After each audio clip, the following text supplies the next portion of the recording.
Your Welcome is brought to you by Progressive Insurance. Now, most of you listening right now are probably multitasking. Yep, while you're listening to me talk, you're probably also driving, cleaning, exercising, maybe even grocery shopping. But if you're not in some kind of moving vehicle, there's something else you could be doing right now, which is getting an auto quote from Progressive Insurance. It's easy. You can save money by doing it right from your phone. Drivers who save by switching to Progressive save over $700 on average, and auto customers qualify for an average of 7 discounts. Discounts for having multiple vehicles in your policy, being a homeowner, and more. So just like your favorite podcast, Progressive will be with you 24/7, 365 days a year, so you're protected no matter what. Multitask right now. Quote your car insurance at Progressive.com to join the over 27 million drivers who trust Progressive. Progressive Casualty Insurance Company affiliates, national annual average insurance savings by new customers surveyed who saved with Progressive between June 2020 and May 2021. Potential savings will vary. Discounts not available in all states and situations.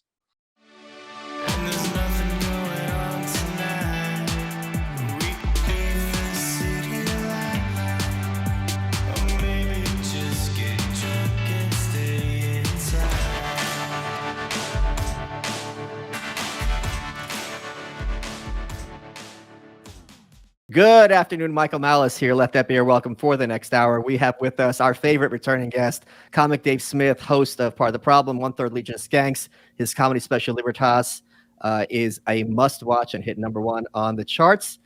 Dave, welcome back. Thank you so much for taking the time. Thank you, my friend. It's always a pleasure to talk with you. So there was a subject that I wanted to get to you that a lot of people are interested in, which is this weekend, as we're recording this on Friday. It's going to drop on Wednesday, meeting in 5 days. You spoke at Young Americans for Liberty. First of all, how was that experience for you? It was great, man. Just really incredible. The event, I missed it last year, and they were trying to bring me out to it, but my wife was like 7 months pregnant at the time, so I just didn't want to like go on the road. Like I took the last couple months off of going on the road when she was pregnant, because you never know when baby's going to come. And but so I was excited to go this year. It was great. It was like a 1,000 young libertarians in the audience. I'm not like you, so I love meeting all of the people and like talking with them afterward and stuff. And wait, hold on. Let me interrupt because I do want to clarify this. I really, really, really enjoy it, and they're never not cool, not even one. And given that the fact that they're literally all on the spectrum, it's shocking, but it just takes a lot out of me. So that's all it is. Understandable. I was ball busting a little bit with that, but yes. Clarify for that. Just 2 points. I want to clarify for them because a lot of times people are scared to come and talk to me. And it's always like a cool thing. And number 2, I learned that my buddy Simon, who did the like book layout for the Anarchist Handbook, for like a year, he thought you were like this moderate libertarian because I kept calling you. So then he started listening. He's like, wait a minute, he's like, this guy sounds like what I believe. And then he's like, oh, that was the joke. So I want people to understand Dave's joking. That's hilarious that you go like, this guy's pretty radical for a Romney guy. Yeah, exactly. I don't know. I mean, I'm listening to his positions. They don't. Yeah, well, that is the thing. Well, it is the on the spectrum thing is not just a joke. There's some real truth to it. Yeah, I met this one guy. By the way, he said to me, it was really touching. We had this moment, and he was just like, "Look, man, I just because a bunch of people were pulling me aside and asked for pictures and stuff. And this one guy goes, listen, I'll just take a moment of your time. I just wanted to say, man, that I lost my job during the lockdowns. And I was like, him and his girlfriend ended up breaking up. And he's like, I was in a really dark place. He goes, and the you and Malice crossover episodes got me through that. And it's just like, I don't know, stuff like that. It's just like beautiful to hear. And like, it's like, that's really cool. Like that means a lot. Because it's bad luck. I mean, this guy clearly has some karma going. Yeah. Anyway, so today my wife left me, and now this is all I have left. That's not the first person who said that. My friend Jackie, when we were doing those crossovers, she said like, your people need you. And it was fun for me. It was fun for you. And even at the time, it's kind of hard for us to appreciate. Maybe we're patting ourselves on the back a little too much, but there are a lot of people out there who are trapped in their houses. To have anyone that they kind of feel like they're buddy with, don't do that to me in person, though we're not friends. It really kind of gave them something to like look forward to. So I really am glad that we got to do that. Yeah, and to your point of patting ourselves on the back, there's people who do way more important shit than we do. I mean, you know what I mean? There's like, I know like doctors and nurses and stuff who like saved my son's life. You know, there's like people who do way, but it's just very cool and rewarding to hear someone say like, oh, like you really helped me out when I was at this low time. And if there's something kind of trippy about someone you don't even know who you've never met having done that for. It's just there's something very cool about that. But yeah, I really enjoyed the speech. The crowd was crazy enthusiastic, just like they're like on fire. I got to talk about something that I really wanted to talk about to a group of young libertarians, and I got to close out the opening night of the thing. So it was the experience was really great. I really enjoyed it. So here's my situation. A couple of weeks ago, I was with a friend of mine. We're driving around, and on MapQuest, or wherever the app was, it's on the map. It said Temple of Dr. Ron Paul, and I'm like, what is this? Because that sounds like something that I would very much be interested in. How have I not heard of it here in Austin? So we drive around. A security guard comes out, and he's like, because we look suspicious. He's like, what are you looking for? I'm like, what is it? And he's like, oh no, this is Students for Liberty, right? That's the organization. Young Americans for Liberty. Excuse me. I get Young Americans for Liberty. And I went in, and on the wall they have pictures of Tom Woods, the very failed podcaster, Kennedy, who you and I are good friends with. And I have to tell you, I've said this before. I'll say it again. I was worried that they would be all spazzes. Because I remember when I was their age, I was an intern at the Cato Institute at that time. They're a little older. Maybe they graduated college. These kids just completely blew me away. Not only were they like socially like normal, and I like the weirdos. I'm certainly very much one of them, but they were very like they could pass. Right. It's kind of a big deal. Like when I first got involved with this, one of my goals is this can't be like these old Communist Party meetings where these complete like freaks, and not in a good sense, get together and start valorizing someone who had some strike in 1930 that no one's heard of and acting like they were Lenin. Like that is not, because if you're going to have any kind of radical or fringe organization, if there is going to be a social cost toward people, especially young people joining it, that's a big problem towards spreading the ideas and spreading the ideology. And because many people are bandwagon jumpers, but also many people are like, I don't have the space. Look, I'm a furry. I play video games. Now I got to be with these people. Like, what do you want from me? So I was really impressed with that in and of itself. Then I was talking to them about ideas and tactics. They completely understood what they're up against. They completely understood, look, we're not going to be able to sit down with the dean at this school and make our case. And the dean's like, you're a smart young kid. Sure, we're going to have open carry on this campus. They're like, no, what we're going to do is give the dean a chance. The dean's going to tell them, get the F out of here. Like, you guys are terrible. And we're just going to put up a billboard outside the campus that points how many violent crimes occur on this campus because students are armed. And then we're going to go after the donors. And I'm like, holy crap. Like, you kids are absolutely, absolutely amazing. And it was very clear that they were big fans of me and of you and of basically our approach to politics, which is the idea that there's any sort of reconciliation possible with people who would, at the drop of a hat, imprison you in your home and would tell you that if you don't inject your kids with for an illness that can't kill them, which will last 6 months, and then they're going to have to get in perpetuity, that somehow you're a child abuser, that there's no sitting down with people like this. This is not some kind of, does the marginal tax cut actually cost a decrease in revenue? So maybe it's counterproductive. Well, this is a completely different paradigm. So well, can I just comment on that real quick? Because I think we've talked about this before, and I've thought a lot about this, and I think a big part of it is that in the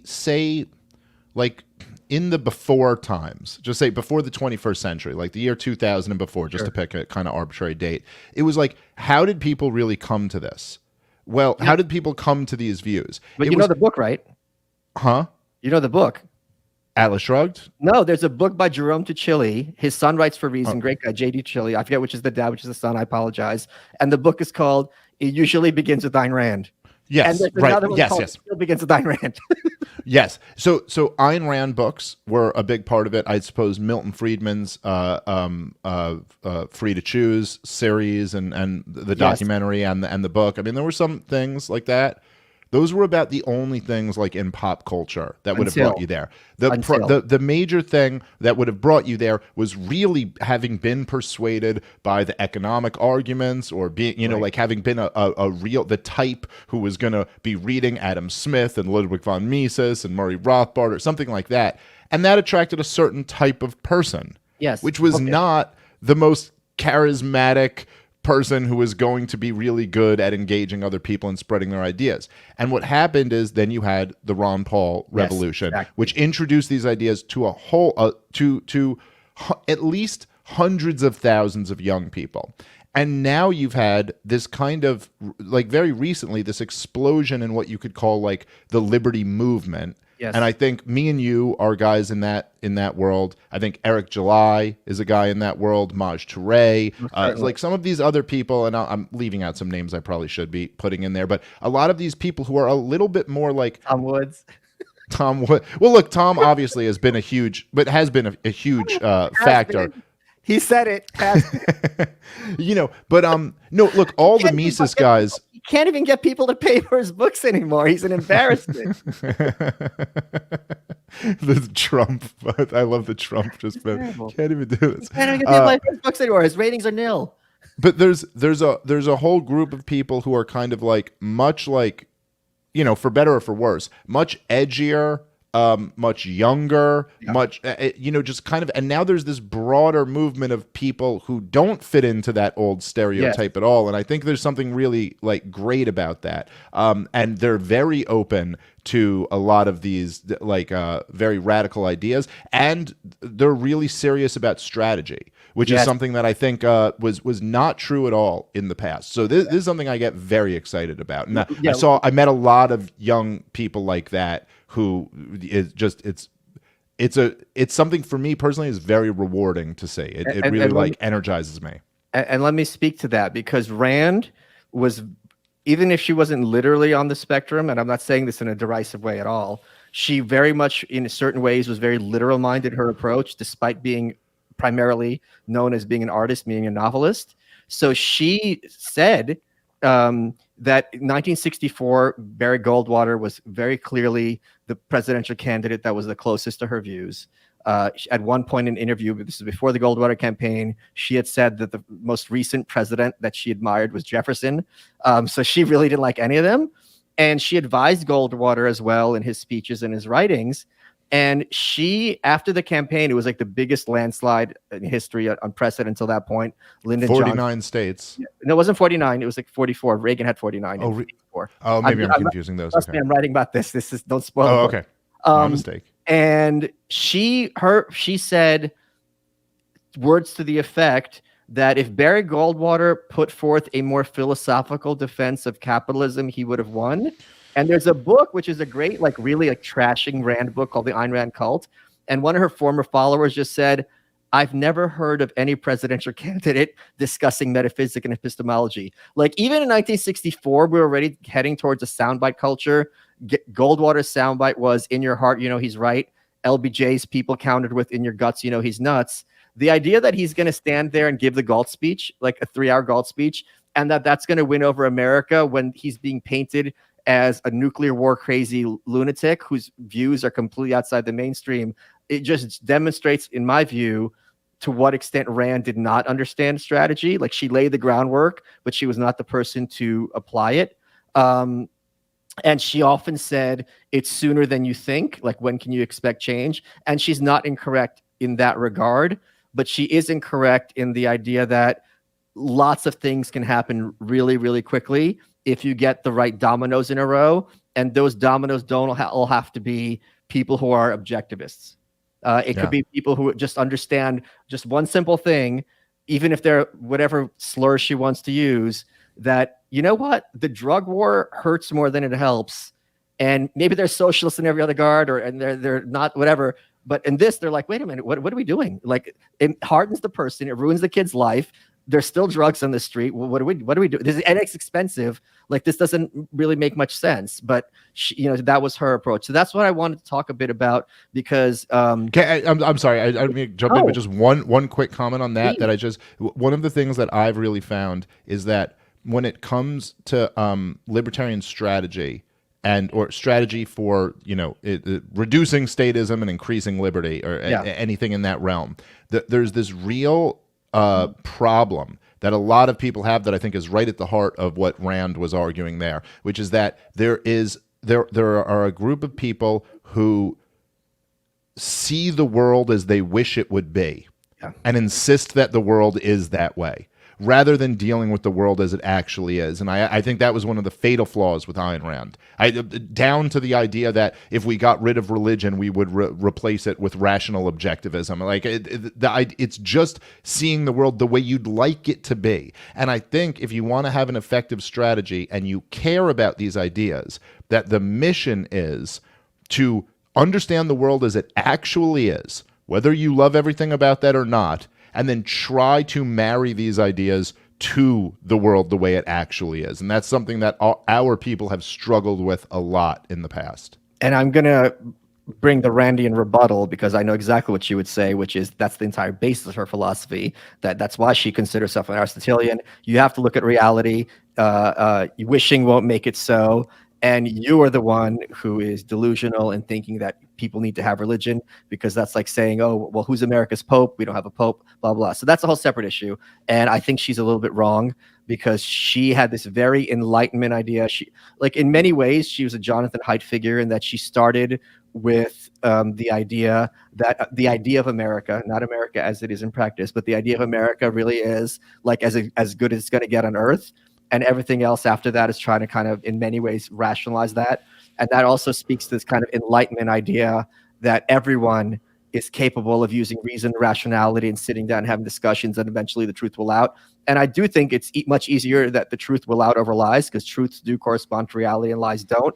But this idea that it's a universal thing, that humans are even interested in being rational. And now she makes the point that, like, if you're choosing not to think in her morality, that's the definition of being immoral. But it's like, yeah, but people do it all like, if everyone... Yeah, I'm not arguing the theory is incorrect. I'm just saying that it's like the idea of, in practice, that Barry Goldwater would have been better off if he had just delivered a more philosophically consistent worldview or something like that is insane. It's like, it's completely divorced from reality, from the real world and what actually wins in terms of politics. And the proof of that should have been that even if you could make that case about Barry Goldwater, well, he lost to Lyndon Johnson. Yeah.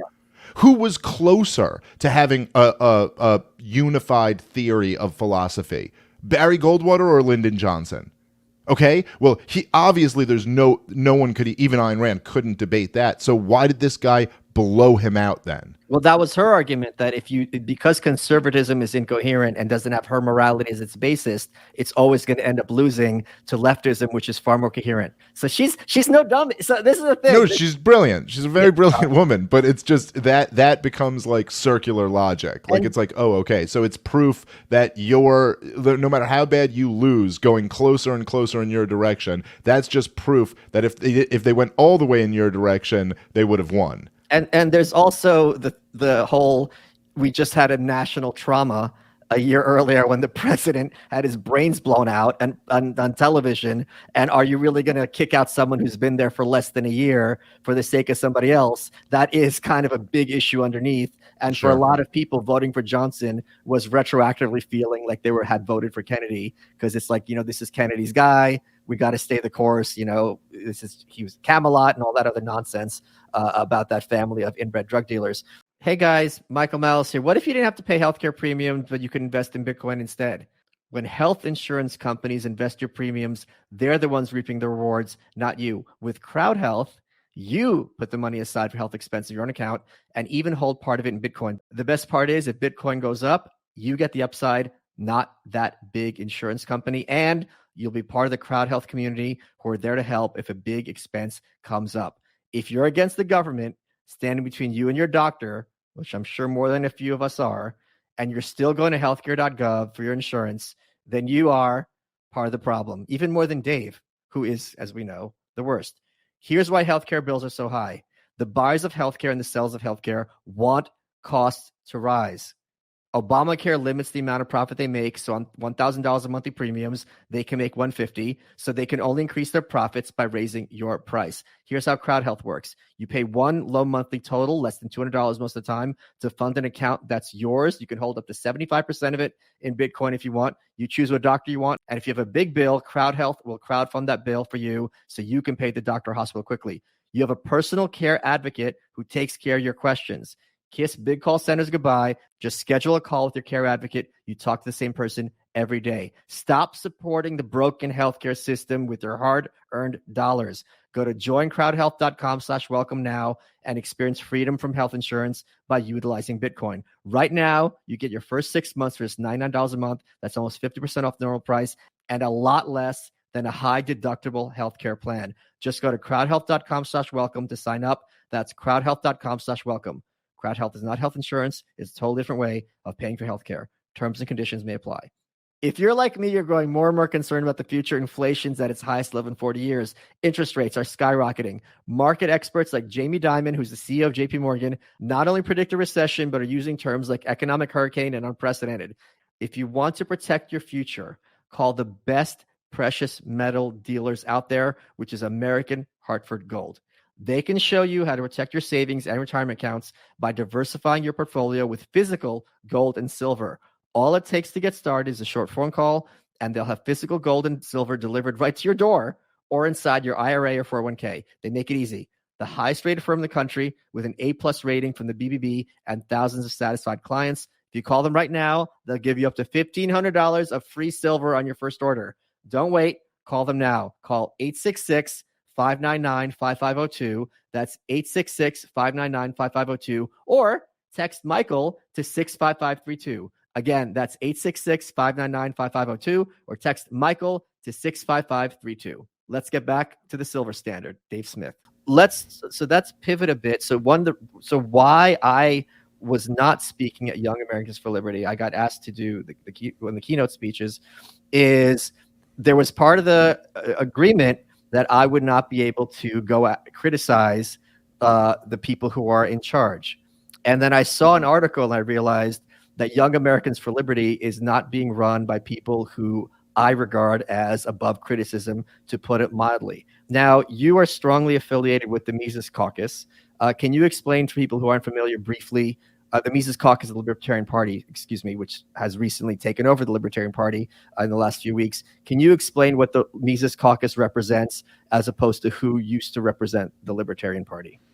Sure. Well, I mean, the quick version of it basically is that I need the Gold speech. I need the three. Okay, the Gold speech. How much time we got left here? But okay, I'll give you the quick version of it. Is that we call ourselves the Mises Caucus, named after the greatest economist to ever live, Ludwig von Mises, and very much as a nod to the Mises Institute. But really, we are the Ron Paul Caucus. We're the kids from the Ron Paul movement who maybe were in our, for me, our early 20s in the Ron Paul days and are now in maybe like our mid to, I suppose you could even say late 30s.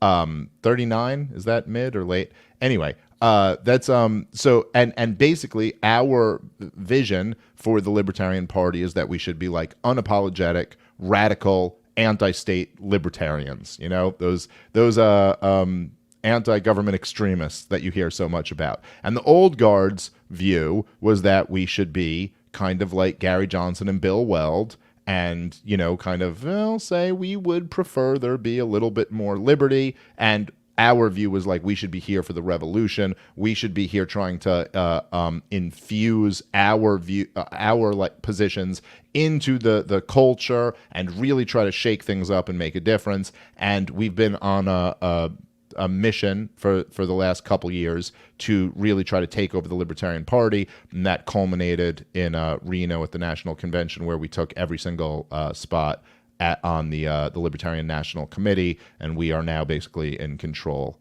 of the party. So I just texted you the picture of the woman who runs Young Americans for Liberty, and for people might not realize, is Young Americans for Liberty was an outgrowth of Students for Ron Paul. So this is the Ron Paul group of the Young Americans for Liberty. And I'm very disturbed by something she said and done.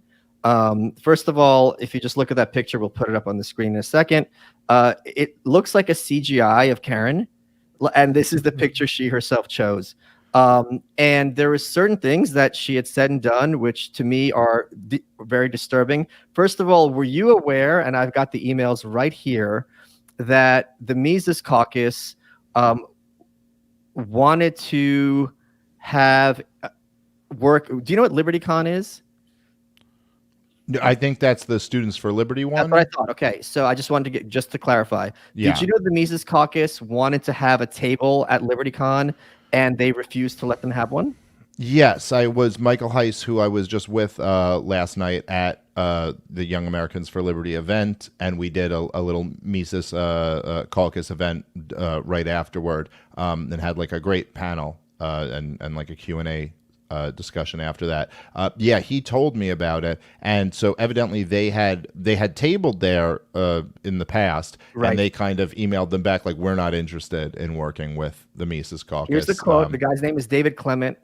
He goes, "Thank you for your interest, but we are not interested in having the Mises Caucus participate in LibertyCon," which is shocking because, not shocking at all, that's the wrong word, but Ron Paul very much affiliates himself with the Mises Caucus. This organization wouldn't have worked, wouldn't have existed without Ron Paul, and you're there. Well, hold on, but that's the Students for Liberty is a different one, right? So Young Americans for Liberty was Students for Ron Paul. Right. The LibertyCon thing is Students for Liberty, which I believe is a separate organization. Okay, so there's two effed up organizations. There's Young Americans for Liberty and there's Students for Liberty. They're two different I take back everything I just said, but I still feel comfortable talking crap on this nitwit. So let's talk about some of the things this woman, Lauren, has been saying in the last year. So Thomas Massie, who is regarded, I think, almost universally as the most libertarian member of Congress, especially now that Justin Amash, who's been a guest on this show and I've been a guest on his show, has retired from Congress. He had as his Christmas card a picture of himself with his family, and they're all holding guns. Now, as you know, and I think as many people watching this know, there is a big move in progressivism to regard the image of a gun as something heretical or something that should be avoided. Very famously, Steven Spielberg had the guns removed from E.T. The idea being a gun should inherently be stigmatized. Now, this is in opposition to basic libertarianism, which is the idea that guns are far more preferable in protecting yourself and your family, both from all kinds of invaders, whether official or unofficial, whether evil government agents or burglars. Her view, and I want to get the exact email here, is, sorry about it, 1 second. Okay, that she condemned the card because she said many people find guns very scary. This to me is really kind of weird because I don't understand how someone who finds guns very scary is going to end up in Young Americans for Liberty. Well, I will say, Michael, as someone who did sign the contract and did go to this event at Young Americans for Liberty, that I totally understand where she's coming from.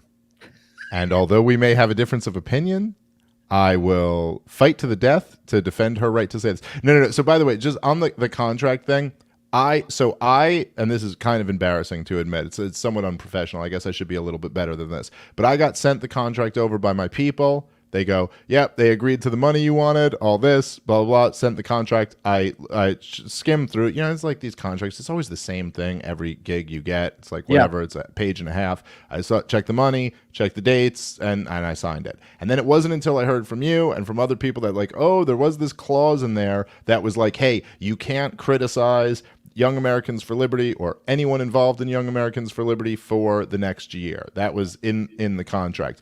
And I kind of felt like, look, I already signed this, so this is on me. I'm the fuck up for not like reading it fully, so I felt like I agreed to this. But at the same time, I go, I'm not biting my tongue about anything because that's not what I do. So if you guys want to come after me for being in breach of contract, I'll accept it and go fine. Whatever. Okay. So I'll just tell the truth. Yeah, this is a look, technically speaking, it's not libertarian or unlibertarian to have any feeling about guns and what they mean. The technical libertarian position would be whether you support any laws or anything being used against them, right? You could have a disagreement on strategy, on what you think is better strategy or not.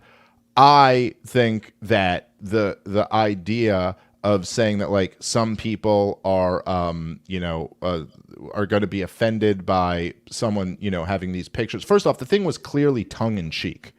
It was clearly okay, isn't this kind of hilarious? I got my whole goddamn family armed. But also, it was like everyone in the picture had like good trigger discipline. You know what I mean? Like you could kind of see that there was like, and no, I mean, I would say, look, an armed society is the best deterrent to serious tyranny that you could imagine. I think it's nothing but great to promote that type of kind of like image.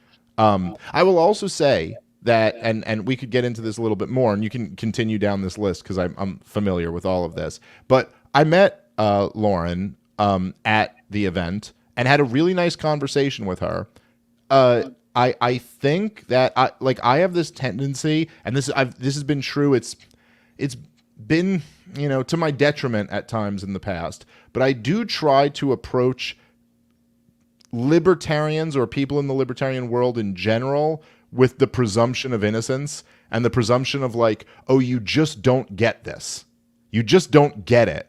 Rather than the presumption of, oh, you're actually like, you know what I mean? Like working against us. And I'm not like saying this because I signed the contract or spoke at the event. I'm genuinely saying this because I kind of go, I think there's something here that maybe she just doesn't get. Like that she's just as we might refer to it, a bit blue-pilled. She's going to learn today. So one of the things that, if you ask me, this is my personal choice. The litmus test, what makes someone beyond the pale? If someone says, you know what, we need the Fed for X, Y reasons, I can wrap my head around that very easily. I can wrap my head around, we need public education, we need discrimination laws. I can wrap my head around, we need drug laws to be in place because otherwise, the side is going to go to hell. We don't want open air drug dens. I can wrap my head around all these arguments. The two things that for me are, do you support even now the Iraq war? And did you support, knowing everything you know now, the vaccine passport, masking, and all that other stuff? Okay? Those are my two litmus tests. If you're for both of those, you're my enemy. Now, I'm not saying you should both of those, but let's talk about something very specifically. Liz, there's a lot of reasons to hate Donald Trump. He is by no measure a libertarian. It's impossible to claim the guy's libertarian. Just because someone goes after progressives does not at all even imply that he is a libertarian, let alone an anarchist. However, she had said, and this is what completely blew my mind. Let me get these exact messages, which I was just like, okay, Liz Cheney, for those who don't know, you can watch the episode I did a couple of weeks ago with Glenn Greenwald, not only still supports the Iraq war, which means killing hundreds of thousands of innocent Iraqis, men, women, and children. And even if you don't care about the lives of foreigners, I can wrap my head around that. Those kids are going to grow up. And when those kids grow up, and the reason that their dad or their mom got killed was for no reason at all, they're not going to look at America and be like, you're the good guys. They're not. It's going to be very, very, look at the whole story of Batman is that he's a billionaire and he saw his parents got killed and he grew up to be such a Looney Tune that he's dressing like an animal and running around people in the face. But that's the entire premise of Batman. So for Liz Cheney to be at this point still in favor of and that's just Iraq War, Gitmo, where people were tortured. We still to this day do not know that we had the right people. They had no trials or anything like that. The CIA report, for those who haven't seen it, was extremely damning, and they wouldn't dare do it on American soil. It's just absolutely horrific. And here's the thing. It's not that I particularly care if Khalid Sheikh Mohammed was tortured. The problem is if our guys get captured and we're not holding to this sort of Geneva Convention about how prisoners are treated, we don't really get to be outraged when our guys are tortured. That's the basis for this whole kind of worldwide. All right, we're going to have some sort of boundaries because otherwise, they're and now it still happens to our guys, but nowhere near the extent if these kind of principles weren't put in place. And that is also what makes these kind of countries into rogue nations, because even the crazy ones are like, okay, we're crazy, but even we got a limit. We're not going to be doing this kind of stuff. So her line was, isn't what Liz Cheney is doing right now more aligned with our values than other times? I don't see how criticizing her right now on her opposition to Trumpism is in your best interest. She's going to the person who's running their Twitter. I frankly commend her on her courage on this one. I'm sorry. There is no, in my opinion, and I'm not a libertarian, this is one of the reasons I'm not a libertarian. If you are praising someone who defends tortures and war just because they're doing something you like politically, you have lost the plot so much that you are a reprehensible person. Well, can I just ask you on that question, because maybe this is just getting into like silly semantics, but why would that be why you're not a libertarian? Wouldn't the argument there be that that's why they're not a libertarian? I mean, I know that's just kind of silly. Because the in current parlance, the term libertarian does include people like this. They're running the biggest libertarian young people organization.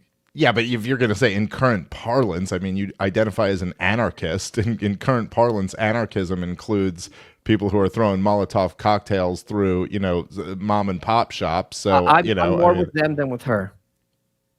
Really? I'm not kidding. All right. Well, I'll say this. How many people I'm sorry. And if you count how much people Antifa has killed, which is yes. Oh, no. I agree with you on that. So I'm not with, yes. I mean, listen, I'm not with Antifa either, but yes, you're right. The neoconservatives are far more guilty of mass destruction and murder than them. So I said you would have loved. There are things I can very easily agree with Antifa. Liz Cheney, there's nothing. Yes. So, well, okay, fair. Maybe there's a few things I can agree with Antifa. The system is not salvageable. That corporations and governments work together to screw over everybody else. That it's the most marginalized people who are most frequently the most forgotten is by the Republicans and most certainly by the Democrats. These are all Antifa points that I completely agree with. Yes. I mean, look, I mean, okay, but if you're going to, I guarantee I could find like 3-ish. Yeah, they wouldn't be as radically good. Like the Cheneys would be like marginally good on like gun rights or top marginal tax rates or something like that. Yeah. But also, look, Antifa, a lot of this is because they just have no power. Like, if those guys ever had real power, like, I mean, Jesus Christ, those guys ever got control of your Department of Agriculture, we'd be living under like Stalinist, Lenin, I agree with you completely. Type of shit. So, that's not so yeah, so we're together on that. I think you would have really loved my speech that I gave at Young Americans for Liberty, because I talked about a lot of this shit very directly. So my topic was supposed to be the Federal Reserve, and I talked a bunch about the Federal Reserve, but then I just got into like what my message to young libertarians, and I made the exact point that you opened with this making, and I was like, look. So first I started talking about the Federal Reserve, and I went all through like business cycle theory and inflation and how everything's the Federal Reserve's fault and how everything bad that the government does is they're only able to do it because we have this central bank that creates money out of thin air, and we wouldn't have been able to have the wars in the 21st century, and we wouldn't have been able to have the lockdowns or any of the other things without the Federal Reserve printing all of this money so that we wouldn't feel the immediate pain of it. You couldn't have done any of it if you were directly taxing people in order to pay for it, because people just wouldn't have taken in that. But then I kind of made the point that, look, a lot of people are blaming the inflation right now on Joe Biden, but the truth is that this started way before that. And really, when we locked down the economy and printed $4 trillion in 1 year, or just very close to $3.8 trillion in 1 year in 2020, that's what guaranteed that prices were going to get out of control in the future. And so I was basically saying, like, there's got to be a lot of blame put on Donald Trump for this. But then I made this whole point that I went, look, I hate Donald Trump. I think I'm one of the only people, if anyone, who's said on Fox News that I think Donald Trump ought to be tried, convicted, and in prison for the rest of his life for war crimes, particularly for what he's done in supporting the Saudis in their war of genocide in Yemen. However, that doesn't mean I'm on the side of anyone who hates Donald Trump, because the vast majority of people who hate Donald Trump hate him for the exact opposite reasons. Like, Liz Cheney doesn't hate Donald Trump because he conducted these wars. Liz Cheney hates him because he said he wouldn't. And, so I went through this whole thing where I was like, we don't hate Donald Trump because he held up a weapons deal with Ukraine. We hate him because he caved and gave in and gave them the weapons. Like, we hate him for the opposite reasons of these people. Can I interject? Because this ties to what we're talking about. So there is someone who hates Donald Trump more than you, and that is William Weld. William Weld was the Libertarian Party's 2016 vice presidential candidate. It was a smart strategy to try. We're going to get something to try. They had never done it before. We're going to get two figures who used to be prominent in the Republican Party. Bill Weld was governor in Massachusetts. To get elected Republican in Massachusetts is not an easy thing to do. Garrett Johnson, twice elected in very purple New Mexico. They're going to have brand name recognition, which will result in press attention, and that might be enough to get with the ideas to get them to debates. I don't think that's an unrealistic strategy at all. When you're a third party, you got to swing for the fences, and this is kind of a conservative approach to being like, all right, the biggest issue is the concern of electability and credibility and the eyes of the media, which runs so much of politics. They had both, right? During the 2016 campaign, correct me if I'm wrong, the vice presidential nominee endorsed Hillary Clinton, said you should vote for Hillary. He also swore till he was blue in his face, his very ugly face, that I'm in the Libertarian Party to stay. I'm not here because I'm power hungry. I'm a true believer. And as soon as the election's gone, he's back in the Republican Party. And the reason I brought him up is I don't know how this even happened. Bill Weld was on either CNN or MSNBC. I don't remember what it was. When stuff was coming out, I think about the Ukrainian phone call. And he said in these words that Donald Trump has committed treason and the punishment for treason is death. And it was only an issue for like a day that you have this person on television advocating for the murder of the president, and no one seems to be like, we're really crossing a line where people are actually talking, credible people, respectable people with a straight face. She donated money to this guy. Okay, so let me just so the reason why he was on the news saying that, so you're absolutely right about everything you said. And the reason he was there is because I don't know if you remember, this is a major detail in this, is that he not only did he leave the Libertarian Party and go to the Republican Party, he primaried Donald Trump in the Republican Party. He ran as president. It didn't go anywhere, but that's why he was there, because his name was, the guy running against him.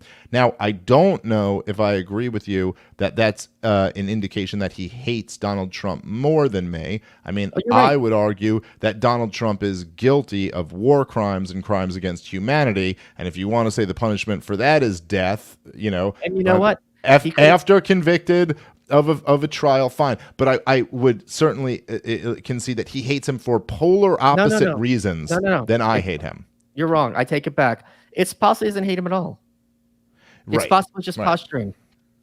Yeah, I mean you're right. In fact, I would actually think that's more true. Yeah. But it's not as if like I'm not as severely of a critic of him as Bill Weld is. It's just from completely polar opposite views. He is a critic of Donald Trump for not continuing what they would call, liberal world order and what I would call the American empire, and so it's not like it's just a very different position. But anyway, this was what my whole speech was about. And my speech was about how we need to, the role of libertarians should be to try to like take the populist energy in the country, yes, both left and right, and try to funnel it into a pro-liberty direction, and that we're never on the side of the establishment who's criticizing the populist energy because they're just too whatever, too bad on this issue or that issue,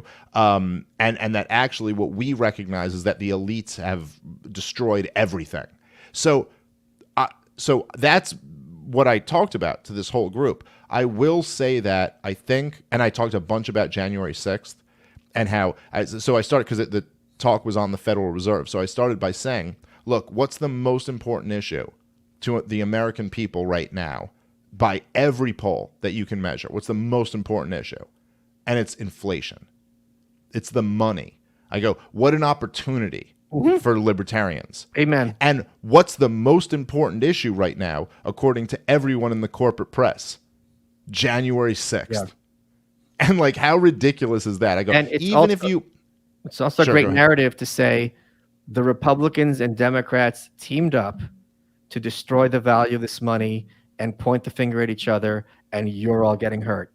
That's right. Yeah. And it's true.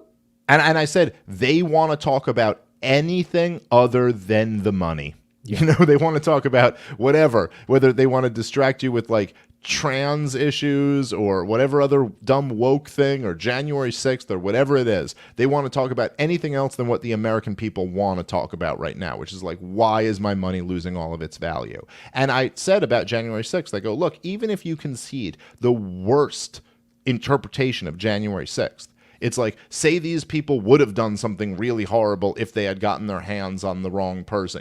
If Mike Pence had just been walking down the hall, that some people would have done something horrible to him. I go, well, that didn't happen. What happened? Some government property was destroyed, which was very quickly repaired with the money that the Federal Reserve prints.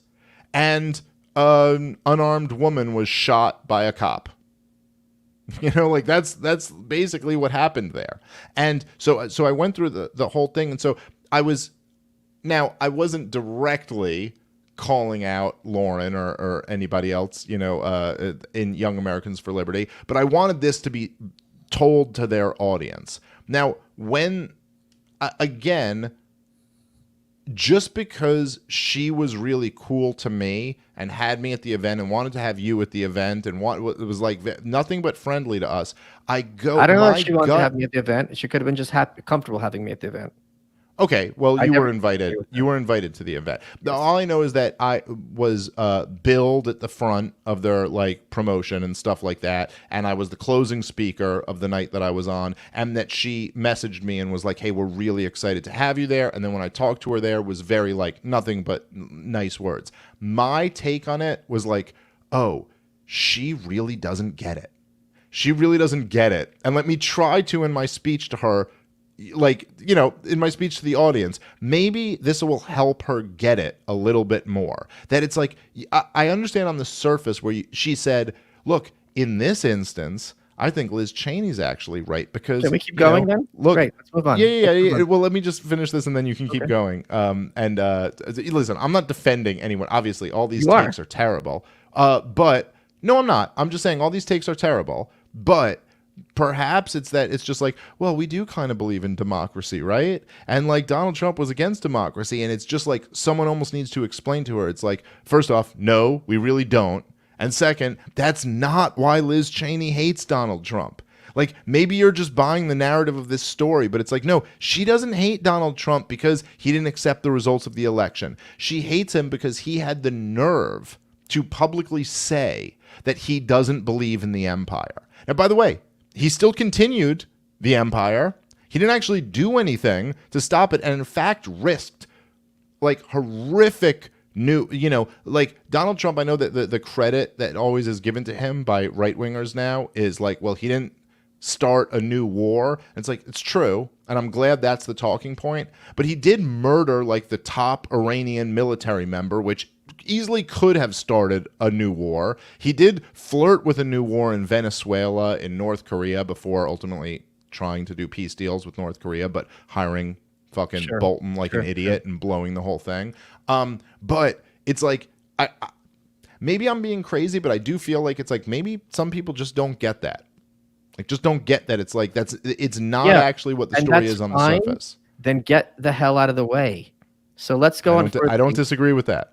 Folks, Michael Malice here. You might know me as an author, podcaster, really horrible person on Twitter. But as you know, I'm also an underwear model. And the underwear that I model is sheath underwear. I love sheath underwear. I wear it every single day because the trick with sheath underwear is they've got the dual pouch technology, one part for one part of male anatomy, another part for another part of your male anatomy. First time you try them on, you're going to be like, okay, this is a little weird. And then you're like, oh, this is the most comfortable underwear I've ever owned. They've got a lot of different styles to choose from, including a style that I designed in a dynamite kind of color pattern, and it's really cool, limited edition. If you go to sheathunderwear.com and use promo code Malice, you get 20% off today. That's sheathunderwear.com, MALICE, for 20% off. Comfort, performance, mobility, and it's the summer. They have this new mesh boxer brief as well, which will keep you cool, especially at the gym or if you're walking outside in the heat. sheathunderwear.com/malice for 20% off. Hey guys, you ever feel like you're being followed around the internet and maybe advertisers know a bit too much about you? Well, our sponsor, IPVanish VPN, is here to help you take back your privacy and help you become anonymous on the internet. What is it? IPVanish is a virtual private network, a VPN for short. It's a tool that helps you safely browse the internet. You can use a VPN on your computer, tablet, phone, things like your Fire Stick when you stream media. When you use a VPN, all your data is encrypted. What you're reading, what you're searching, what you're watching, whatever you're doing. And that's important because what you're doing is no one's business but yours. For listeners of the show, IPVanish is offering 65% off their annual plan. It's only $375 a month. IPVanish is super easy to use. You turn it on with one click. It runs in the background, helping to protect you while you're browsing the web. You run into a problem, no problem. IPVanish has 24/7 support by email, chat, and phone. Go to ipvanish.com/malice and use promo code Malice. That's MALICE to claim your 65% off savings. Their annual plan is just $44.99 for the first year with our exclusive discount. This is the time to sign up. With our discount and their current promotion, you get a VPN for 65% off the usual offering. And IPVanish is the best of best. They've got a 4.7 out of 5 on Trustpilot with over 6,000 reviews. Remember, it's ipvanish.com/malice to get the deal and start protecting yourself online. Let's get back to the show. In 1979, and this is the theme of the white pill, which I'm on page 309. It's going to be like 360. I'm getting there, guys. Ayn Rand was on Phil Donahue, and he asked her, and this, like, if I could sum up the book in 2 sentences, it would be this. He goes, I don't understand why you have to be so harsh on these people. Why can't you just say you have a difference of opinion? And Rand, who was born under the Tsar, who fled, Leninist Russia, she goes, because I look at them, just look at them. They don't hesitate to sacrifice whole nations. And in that one sentence, Americans, I've made this point many times, and I don't think anyone's disagreed with me, no matter where they stand politically. Americans are profoundly naive about the nature of evil. The worst thing you can say that happened really in American soil is slavery and the Native American genocide. Those are 2 really big ones, but these are things in like 1900s and earlier compared to things that happened in East Germany in the 80s, where they had concentration camps for kids, where you were forced to be adopted into communist families, where kids were imprisoned, and then the guards took them home and had their way with them, if you know what I'm saying, all weekend, and they weren't allowed to communicate with their parents. And to have entire countries under, like North Korea, like to this day, things like this, it's just completely unconscionable. So what happened was there was and I get where she's coming from, but this is an example of her completely not getting it at all. There was a tweet with a meme, and the meme said, there's no reason for kids to be masked. Sure. And the caption to the meme was, let me get it exactly correct. I want to quote everyone correctly. The desire to mask children is evil. And she said in response, the Nazis were evil. Masking children is not evil. Take it down. I mask my children. Does that make me evil? It doesn't make you a good person. And it makes you at the very least profoundly stupid. And yeah, you know what? I'm going to say it makes you evil. Because if you're making that kid not see smiles all day, all year, yeah, I'm going to say, and you're going to say this to yes, I'll call you evil. And just because the Nazis is evil. It is. We're both Jews. Just because the Nazis did evil thing, that doesn't mean that someone. Yeah. Well, it's a stupid argument, right? Because if you go like, you just murdered someone, that's evil, and you go, the Nazis murdered millions of people. No, but it's like that's evil. Is murdering one person evil? You go, okay, yeah, it might be less than what the Nazis did, but yeah, it can still be evil. You know what else? Masking kids is evil. I will say that. If you stab a puppy's eye out, you're evil. Yeah, and the puppy will be fine. It won't kill it. Dogs can be fine with one eye. You're evil. Yeah, and then if in response I go, you just stabbed this puppy's eye, you're evil, and you went, the Nazis were evil. Yeah, masking kids is evil, and even if now some people out there who have masked their kids were probably, just like fucking completely gullible or stupid or whatever, but yes, the act itself is evil. Yes. I'm not going to put up any argument with that. I would say the vast majority of people who masked their kids did it because they were gullible. Yeah, they weren't doing it in like a way like I'm going to fuck over my kid, but still the eyes. There is something about that I just can't get past. Because if you're outsourcing your decisions as a parent to Don Lemon, there's something fundamentally wrong with you. Now, there's lots of parents who are much, much worse. Let's not even question it. People torture their kids. They don't give them food. Yeah, but you're not doing what you should as a parent. And it's easy for me to say this, not having kids, but you are a parent. Oh, yeah. I mean, I'm a parent, and I'm a parent of my kids are young, so I guess there's kind of an asterisk next to this, but I'm a parent of two kids who have never worn a mask in their life. And it's also... It's so stupid. Like, for me to ever ask of my kids to make a sacrifice, which is something that already is so uncomfortable to even think about. But there would have to be something like very tangible that, like the onus is on me to make sure that I'm asking them to do that because it's in their best interest. And this idea of like masking up children, which we know, like anyone who's been even slightly critically paying attention to any of this would know does absolutely nothing to prevent something that is of absolutely no threat to them. Yes, that's evil. Masking children is evil. That post, anyone who posts that masking children is evil is right on the money, and that shouldn't be taken down. But here's the other thing. That is the opportunity for libertarians to attract people. It does not alienate the people that you want to attract. It in fact encourages the people you want to attract, parents and young people, to be like, oh, I want my son or daughter to join this organization. They've got their heads on straight. Oh, yeah, completely. I mean, look, this has been like my entire message over the last few years, and it's something, this is another thing that I mentioned in my speech the other day. I don't know if there's going to be a video of this if they put it out or whatever, but this is something I said. It was basically like, I go, look, because did you see there was that FBI memo that I think it was Project Veritas who got a hold of?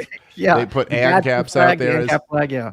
And I said, look already, look at this. Like, we have the FBI saying that we're like, prone to be domestic terrorists. We had the former head of the CIA, John Brennan, saying that we're prone to being domestic terrorists. And there's been other examples like this before. The Free State Project in New Hampshire has been called, a terrorist group, and the Ron Paul supporters were called terrorist groups.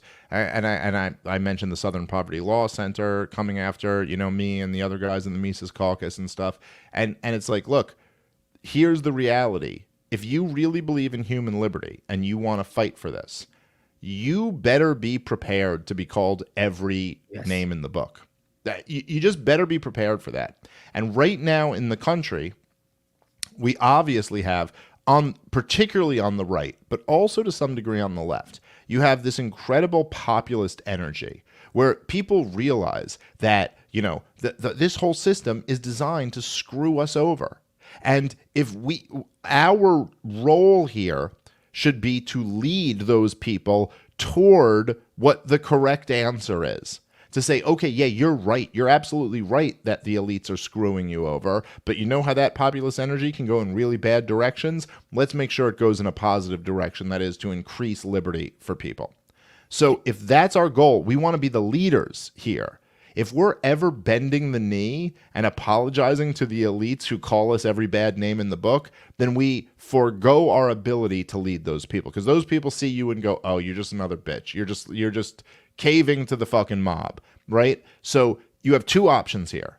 You can cave to the mob and try to convince them you're not really a racist, transphobe, xenophobe, domestic terrorist, which, by the way, they don't even believe you are. They know you're not that. They don't. Xenophobe means outgroup. They don't use language to manipulate. No, but that's my point. That's my point. That's your whole thing there, right? My point is that they're not using language to communicate. They're using it to manipulate. It's not that they really believe you are these things. It's that they're calling you these things because they know that this is a way to manipulate people who might be on your side. I disagree. Okay. Their definition of these words is not the same definition as your definition. Well, that might be true, but they don't think in the same way you think. Just like we were talking about earlier with Rand, like literally someone who, if I am anti-racist, someone who is opposed to me is definitionally racist.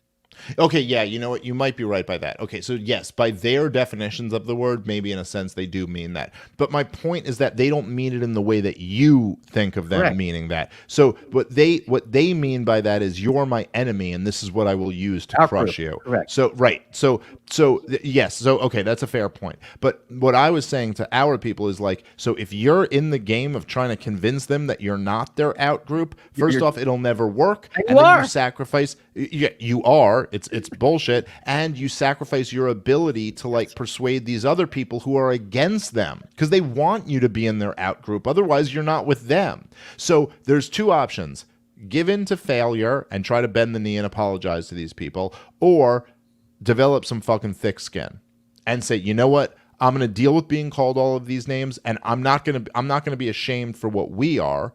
I'm proud of what we believe in, and then like lead people into this kind of like into the direction of what we are trying to push, which is again more human liberty. And so that was a big that was like a major theme in the speech that I gave last night, and yeah, I think that's what we should be doing. My speech was going to be on onanism, liberty's greatest enemy. I wish you had been there to deliver. I was going to have a whole bowl of seeds to spill. I had the whole thing worked out. And I was going to point to people in the crowd being like, you know what I'm talking about? You, right there in the blue shirt. And by the way, just because I didn't know what that word meant, and then everyone you ran it by didn't know what that word meant. So are you just going to leave everyone else in the dark? Because you know 95% of your audience has no clue what the fuck you're talking about. And 100% of my audience has Google. So... Oh, that's such a Malice response. I apologize for even saying that. You're right. You guys want subtitles? This is America. We speak American. Speaking of evil, I think you and I would agree that one of the most evil politicians out there is Kamala Harris. She was a prosecutor. She incarcerated many people, including people of color, with something that she boasts about. Her background being half Indian, half Jamaican, Indian subcontinent, American Indian, and then she was on I think the Breakfast Club, joking about how she got high and listened to Snoop, and Tulsi Gabbard absolutely nuked her in the presidential debate with this very correctly, and Officer Harris had no response. I think anyone who's a cop it's going to be very hard to reconcile their view with liberty unless you're going to make the case that, look, I'm looking out for my neighborhood. I'm providing security. If not for the government, it's going to be chaos. I had run that argument, but that's not Kamala Harris. Yeah, of course it's not. But just to the broader point there, like there were a few like sheriffs who refused to enforce lockdowns and stuff like that. So like those people I'd consider Absolutely. Like heroic people. Yes. But yes, you're in general, if you're out there saying I will enforce any law that is on the books, then you're by definition an enemy of liberty. So there were the person running the YAL account had a picture of Kamala Harris laughing in a mic. And the caption was, find someone who laughs at your jokes the way Kamala Harris laughs at a question she doesn't know the answer to. Kamala Harris is very famous for being one of the most simple-minded politicians out there. It's embarrassing how bad she is at her job, just BSing. You and I could do it. We do this. We do panels, we do TV, we do all these other things. It's real, especially when you don't have to have any kind of allegiance to the truth. Like, what's going on with inflation? What's going on with inflation is President Trump and the Republicans allowed Americans to die while running up the budget. And now Joe Biden and I are here to clean up his mess. And the fact that it hasn't become a great depression is a testament to how well we're working.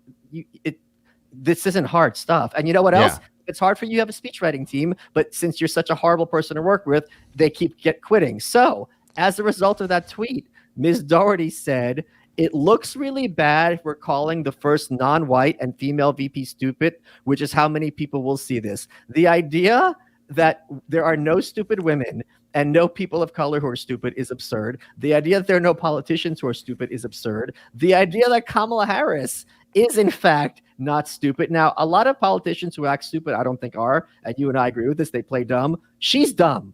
Because how is it that as a black woman, you couldn't even make it to Iowa in the Democratic Party? Because your sister was running your campaign so badly.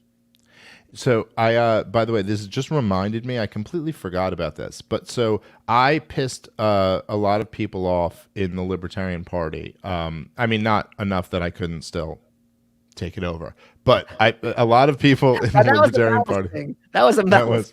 That was really, you're not without your influence on me. So I did, but a lot of people were angry at me about this.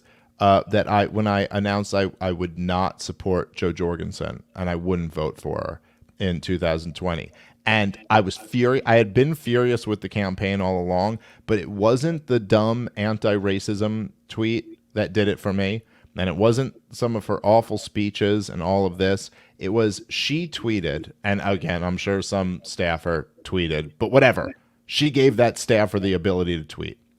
And so this they had a tweet when Biden selected Kamala Harris that she it was something like she was celebrating the historic moment of a woman of color being nominated as the vice president. And I went, that's it. Did you really? I'm done. I will not vote for her, and I'm telling everyone else not to vote for her. Because fuck you.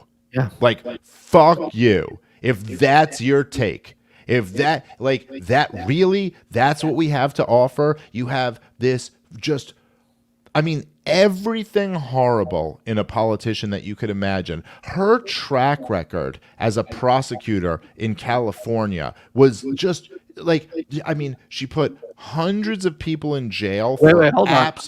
I'm going to interrupt. That's not as bad as what this Lauren girl said.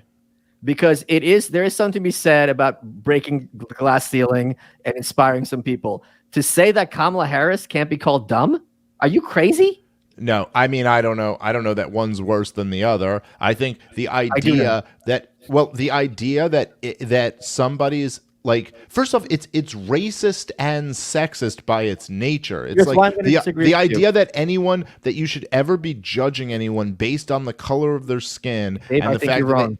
You know why I think you're wrong? Because I remember I was on Fulton Street in Brooklyn, and Obama was being inaugurated, and there was a homeless black guy, and he was looking TV, and he this seems like something out of a movie, and he said, "Oh, that's me," and for that second, like, I got it. This means something to this person, so I can easily wrap my head around that meaning something to some people. That said, there was a scene in Veep where the girl's flipping out at Julie Louis-Dreyfus says, "You have ensured we will never have a female president again because you sucked so bad." Okay. I still like, I mean, I guess I get the point about that, like, you know, that homeless guy or whatever, like feeling the way he felt.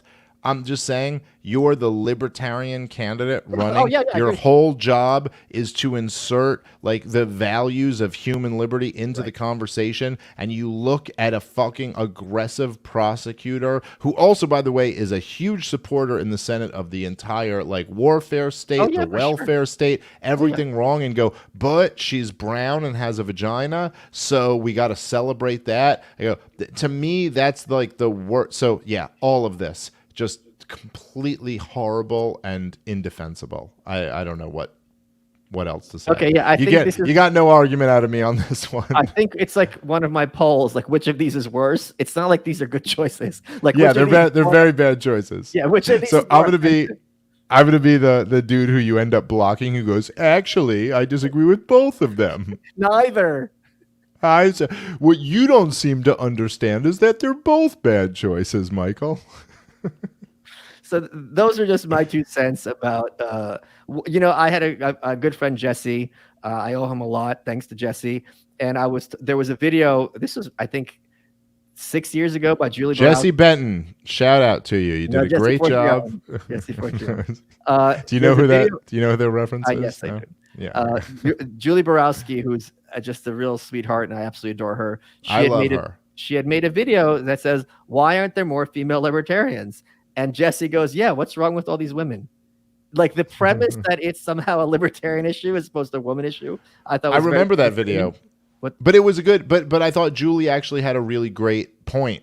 If you go watch the video, like her point was basically just that like women have more. I don't know, this is years ago that I saw this, but I think I'm recalling this correctly. Was that she was like, look, women are a little bit less likely to go way out into the dangerous edges, and they're more likely to kind of like play and there's really kind of like a biological answer for this, that they're more likely to be concerned with protection, and men are a little bit more less likely on that. And which so is what I said ahead. at the beginning, if there's going to be some liberty movement where it's going to be, you're going to be regarded as a freak, it's a lot easier for males to get away with being regarded as a freak than for female. Yep. Just socially, there's more space for that. So that 100%. Not correct.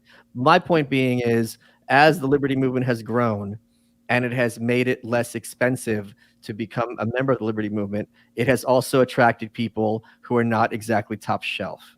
And one of the problems is when you get the women, you get low quality men, you get high quality men, you get high quality women, you get low quality women. Libertarianism was founded by women. In 1943, Isabel Patterson wrote Ghost of the Machine. Rose Wilder Lane wrote Discovery of Freedom. Ayn Rand wrote The Fountainhead. And basically they started contemporary libertarianism in that year. My point is, you're also going to get low quality women. And if I find it disturbing when someone is defending or praising people like Liz Cheney, Kamala Harris, and doing it in the name of liberty, they are so completely lost the script that someone needs to sit down and give them a talking to. Yeah, 100%. I mean, there's no, I can't argue with that. I also do think though that there's,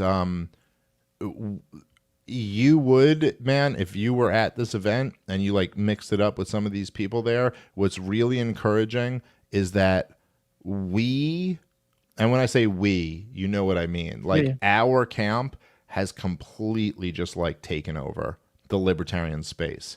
And it's just all, I mean, it is such a like minority of people who actually support that shit. Everything I said in my speech the other night, like people were just like going nuts for it. In fact, right before me, there was one guy who gave a whole, in his speech, did a whole thing about, excuse me, about Tulsi Gabbard frying Kamala Harris in those debates. And it was getting like standing ovations in the crowd. And so it's like, what's encouraging about it to me is that even if there are people in some of these positions who have these like god awful takes, and maybe let's say it ranges from at best incredibly blue pilled to at worst consciously evil, you know, the people, the kids that are in this crowd they get it. And I just kind of feel like this thing where it's like, this movement is ours, and it's really my, you know, whatever issues there might be, my overall take from being at the event was like, man, this was fucking like really encouraging. God damn. There's a lot of like really like there's something powerful going on here. I remember I was a child of the Ron Paul, revolution. And I remember after 2012 and kind of like in the following years feeling like, oh man, the liberty movement kind of receded and like isn't what it once was. And I feel like now it's back and stronger than ever and way bigger and more decentralized, and there's more people all over the place and like in the most beautiful liberty way. And also I just think we have the biggest opportunity we've ever had with how much the government completely fucked up everything on COVID and the fact that the currency is collapsing and we're about to be in another big recession or we're in a big recession. So anyway, I'm encouraged by all that stuff. But look, I can't argue with a lot of the stuff you're saying. Well, I just wanted to kind of have a meeting of the minds, get this out there, and take it from there. Dave, we're running out of time. What has been your favorite part of this interview? Okay, so my favorite part of this interview, I have been awake since 3 a.m. this morning. We're recording at night for people who don't know. And I was supposed to get on a plane at 6 a.m., didn't end up doing that. And there's been a bit of a crazy day, and I've been so exhausted all day. And just talking to you, I literally didn't even feel it at all. And now that we're ending, I feel it once again. I'm like, I got to go crash. But my favorite part was you keeping me wide awake. You are sleepy.